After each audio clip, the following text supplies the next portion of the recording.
Hoy sí. Sean todos muy buenos días, preciosos. Reciba un caluroso abrazo de parte mía, que el Señor los tenga con bien a usted y a su familia. Y asimismo vengo poniendo acá lo que es el contenido 5 de hechos y procesos sociales, políticos, económicos de la última década del siglo XX y comienzos del XXI. Ahí les habíamos mencionado, en el libro aparece sobre la situación económica que presenta El Salvador. Después me voy a ir a una forma cronológica.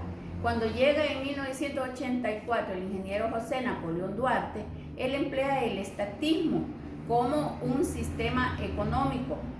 Lo que significa el estatismo es que él podía intervenir en la economía del país, pero también se daban situaciones en las que no podía llegar hacia otras personas.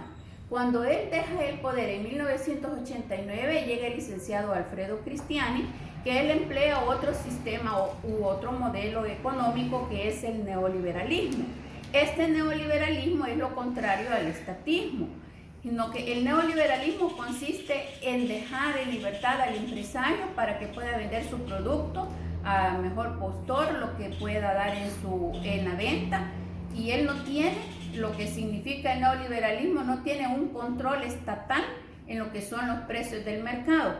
Cuando llega Cristiani e implementa este sistema neoliberal, acordémonos que recién habíamos terminado una guerra civil, que habían firmado los acuerdos de paz. Entonces El Salvador necesitaba una reactivación económica. El Fondo Monetario Internacional exigía a los países, para poder dar préstamos, que implementaran ese neoliberalismo. Dentro del liberalismo, acá le menciona que se da lo que es la oferta y la demanda. Cuando un producto tiene mayor demanda y más empresas lo ofertan, entonces ahí es donde se llega a dar, ¿verdad?, lo que recién mencioné. Pero también en este neoliberalismo, una de las situaciones que planteaba el Fondo Monetario para poder liberalizar los precios es que había que privatizar todas aquellas instituciones que en el tiempo de Duarte se habían nacionalizado. Y comenzamos a ver ahí lo que es la primera institución en privatizarse fue la banca. Luego comienza lo que es Antel, la cementera Maya, lo que es el comercio exterior, el sistema de pensiones, ¿verdad? Y todas aquellas instituciones que hoy conocemos que son privadas. Pero para eso también, en esa época que se privatiza el comercio exterior, vemos que hay productos de agroexportación que El Salvador tenía. De esos tres, que era el café, el algodón y la caña de azúcar, pues el algodón queda inexistente, pero se mantiene el café y lo que es la caña de azúcar. Estos, al convertirse en privados, las empresas las venden y pasan a formar parte de un sistema de empresarios privados. Y así es como se privatiza ese comercio exterior. También se da la privatización de los institutos tecnológicos, la importación del petróleo, además de la banca, la cementera Maya y el Hotel Presidente. ¿Qué instituciones fueron las que desaparecieron con el neoliberalismo? Hay tres instituciones que desaparecen. La primera es el Instituto Regulador de Abastecimientos, que era la encargada de brindar lo que son los granos básicos a la población a un precio menor. Al desaparecer, entonces ya queda en manos de los comerciantes el que ellos puedan vender esos productos. Lo que es el Instituto de Vivienda Urbana, la otra institución que desaparece, que era la institución encargada de dar vivienda al trabajador a un precio que ellos pudieran pagar. Y la tercera institución fue el INCAFé, el Instituto Nacional del Café, que también pasa a ser parte de la empresa privada. Entonces, esas tres instituciones desaparecen con el neoliberalismo. Pero también tenía que implementar ciertas modificaciones, ciertos programas, ¿verdad?, el licenciado Cristiani, para poder sacar adelante a El Salvador. Se mencionan programas para la pobreza extrema, como es la inversión social, el Fondo de Inversión Social, que actualmente es FISDEL, ¿verdad?, que es la que se encarga para crear esos fondos y velar para la de extrema pobreza, prestar ayuda a esa población más necesitada. Dentro de los programas que implementa está el programa de estabilización y el programa de ajuste estructural. El programa de estabilización, que es a corto plazo, y el objetivo es corregir desequilibrios macroeconómicos del país. Un requisito que el Fondo Monetario le pedía a los gobiernos que querían tener crédito, ¿verdad? Tenían que liberalizar esos precios para poder obtener ese crédito o ese préstamo, que El Salvador en esos momentos lo necesitaba, recién terminada una guerra civil. Y luego tenemos el programa de ajuste estructural, que el objetivo era reactivar la economía y a medio plazo, a mediano plazo, que era la otra forma también de velar por aquella economía que se había estancado, que había desaparecido durante la guerra. Entonces tenía que levantarse la economía de nuestro país con todas las situaciones que el país presentó durante los 12 años de guerra que vivió. Pero también vamos a hablar de la modernización del Estado y la privatización. Después que Cristiani comienza con el neoliberalismo y termina su periodo presidencial en 1994, llega el doctor Armando Calderón Sol. Él continúa con esas privatizaciones, con esa modernización del Estado. ¿En qué consiste la modernización del Estado? Simplemente en hacerlo pequeño y eficiente, en el cual el gobierno iba a tener menos alcance para poder controlar mejor toda la situación del país. Y dentro de esto, él continúa lo que es las privatizaciones que había comenzado el licenciado Cristiani, y termina de privatizar ciertas instituciones estatales.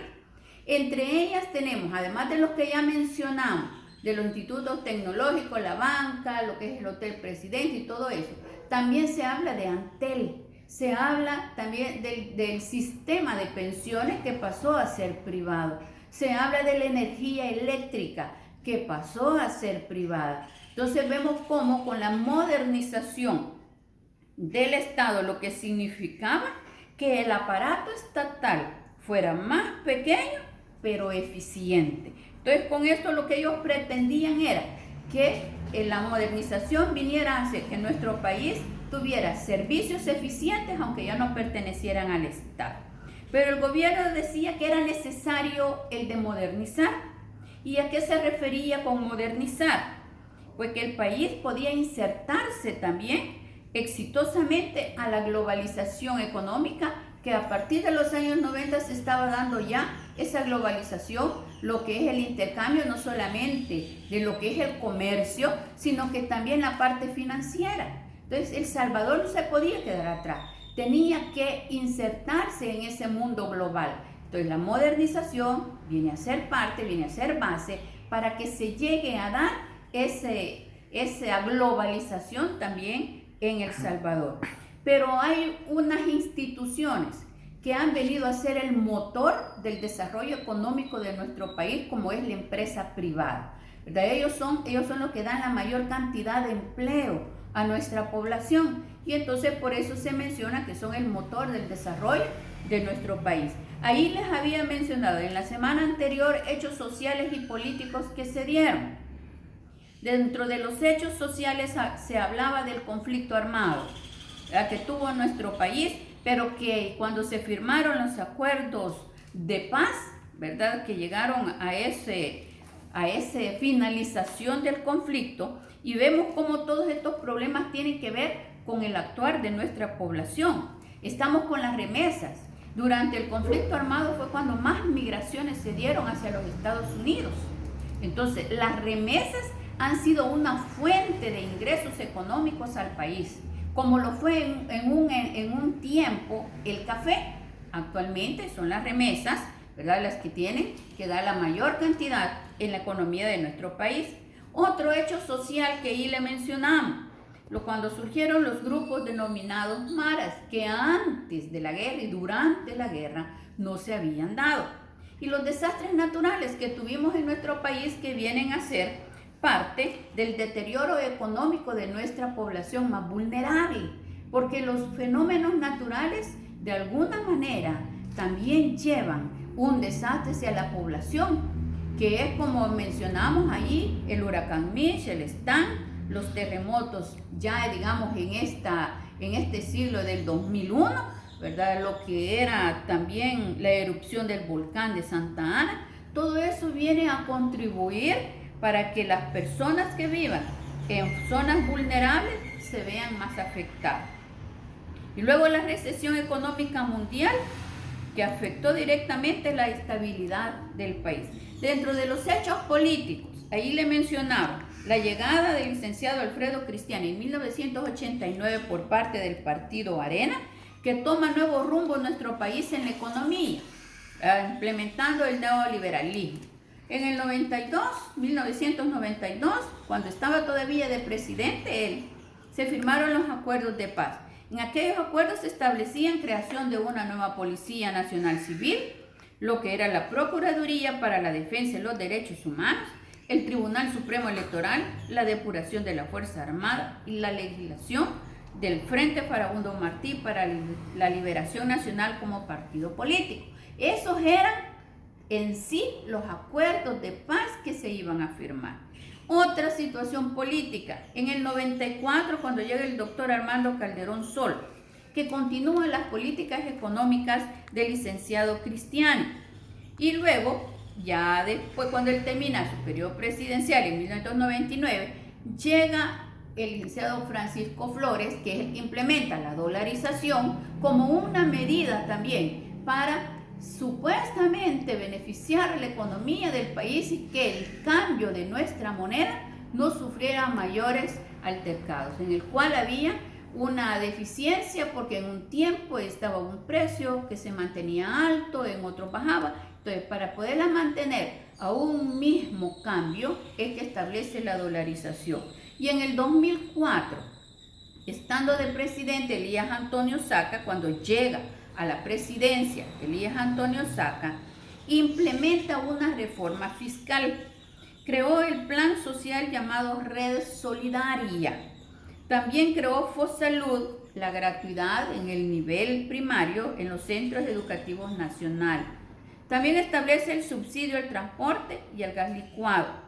Y ahí vemos cómo todas estas situaciones políticas y sociales tienen que ver con lo que ahora estamos viviendo, con la situación actual, cómo esos gobiernos, a partir del licenciado Cristiani, que se vienen a dar los tratados de libre comercio con Estados Unidos, que plantean ciertos puntos para mejorar la economía de El Salvador, en el cual iban a haber más empleos, iba a haber ingresos económicos, se crearon lo que son las zonas donde iban a estar las maquilas, las zonas francas, en lo que es el centro de El Salvador, donde iban a estar las maquilas que iban a dar trabajo a miles y miles de salvadoreños. Tenemos también el caso que se da con el licenciado, con el doctor Armando Calderón Sol.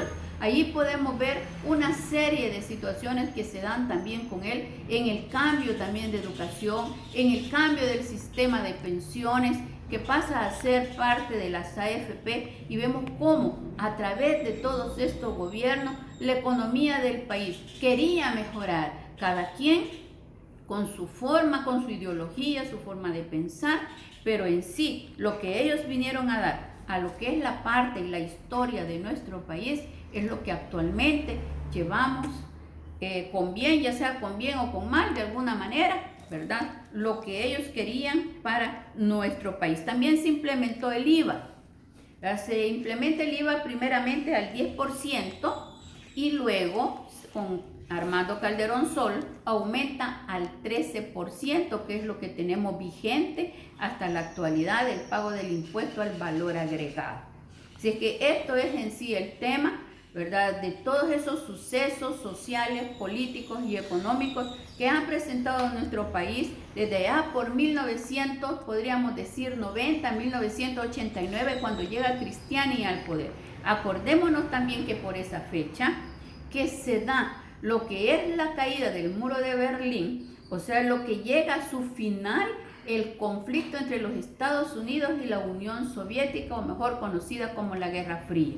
Y eso viene a dar pie a que se den ciertos cambios en nuestro país, tanto en la parte económica, social y política. Gracias, que Dios me lo bendiga.